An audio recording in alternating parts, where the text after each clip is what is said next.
Hello বন্ধুরা, আজকের রেসিপিটা হলো গুগুলির ঝাল।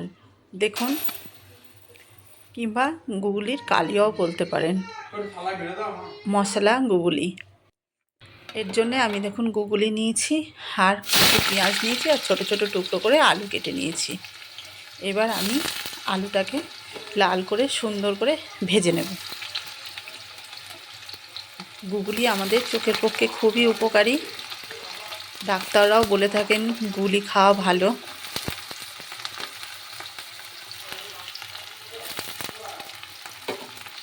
দেখুন, এবার আমি সুন্দর আলুগুলোকে লাল লাল করে ভেজে নেব।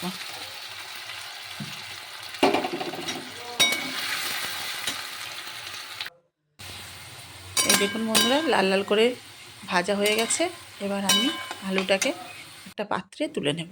এই দেখুন, এবার আমি গুগুলিগুলোকে ভেজে নেব।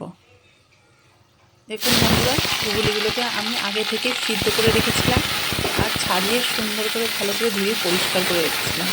এবার গুগুলিটাকে সুন্দর করে নাড়াচাড়া করে ভেজে নেব। একটু পরিমাণে নুন আর একটু হলুদ দিয়ে দেবো।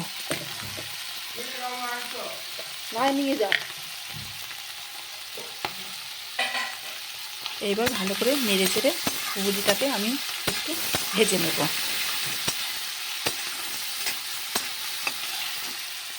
দেখুন বন্ধুরা, আমার গুগুলিগুলো সব ভাজা হয়ে গেছে। এবার আমি একটা পাত্রে নামিয়ে রেখেছি। এইবার আমি কড়াইতে তেল দিয়ে দিয়েছি।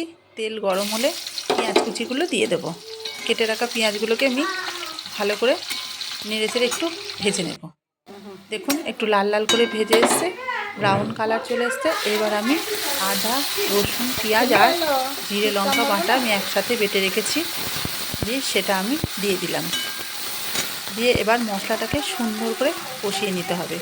আর এখানে আমি পরিমাণ মতন লবণ আর পরিমাণ মতন হলুদ দিয়ে দেবো। দিয়ে মশলাটাকে যতক্ষণ না তেল ছেড়ে আসছে ততক্ষণ ধরে একটু আস্তে আস্তে লো ফ্লেমে কষাতে হবে। মশলাটা যত সুন্দর কষানো হবে ততই গুগলির স্বাদ খেতে ভালো লাগবে। এই দেখুন বন্ধুরা, সুন্দরভাবে আস্তে আস্তে ধীমে ধীমে মশলাটা কষতে হচ্ছে, যেন লেগে না যায়, পুড়ে না যায়।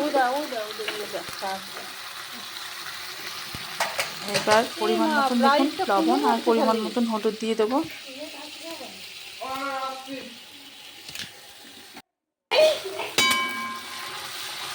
আবার কে বানাবে? সকাল থেকে খালি রান্নাই করে যাচ্ছি, সেই ভোর 4টে উঠেছি ফুল চোর ধরবো বলে। কালকে আপনারা রাত্রে প্রথম থেকে লাস্ট পর্যন্ত ভিডিওটি দেখবেন। আপনাদের যদি ভালো লাগে আমার ফেসবুক চ্যানেলটিতে লাইক কমেন্ট শেয়ার করে ফলো করে দিন, আর ইউটিউব চ্যানেলটিতেও লাইক কমেন্ট শেয়ার এবং সাবস্ক্রাইব করে দিন। এবার দেখুন মশলাটা অনেকটাই কষা হয়ে গেছে। এই দেখুন তেল ছেড়ে দিয়েছে। এইবার আমি গুগুলিটাও দিয়ে দেবো, আর যে ছোট ছোট ভেজে রাখা আলুটা সেটাও দিয়ে দেবো। এবার দিয়ে আমি দুটোকে আবার কিছুক্ষণ সুন্দর করে 10 মিনিট মতন কষবো। ভালো করে নেড়ে চেড়ে যতক্ষণ কষতে থাকবেন তরকারির স্বাদও ততটাই সুন্দর হবে।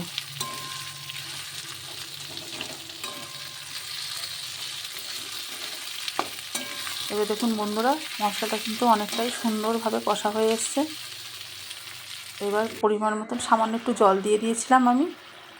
আর দেখুন এবার ধীরে ধীরে আস্তে আস্তে গুগলিটা আমাদের হয়ে এসছে।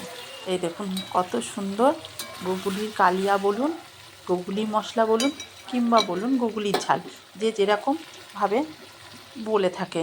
এবার দেখুন আমাদের গুগলির ঝাল রেডি হয়ে গেছে। এবার নামিয়ে নেব। দেখুন বন্ধুরা কত সুন্দর হয়েছে, কত কালার, আর খেতেও খুব সুস্বাদু। আপনারা খেয়ে দেখবেন। আপনাদের যদি ভালো লাগে আমাকে লাইক কমেন্ট করে দিন, বললাম ওর আবার আর মাথা ঠিক কমেন্ট নেই করে তো, মাথা গরম জানিয়ে। হয়ে যায়। দেখুন বন্ধুরা কত সেই সুন্দর জন্যই বললাম। হয়ে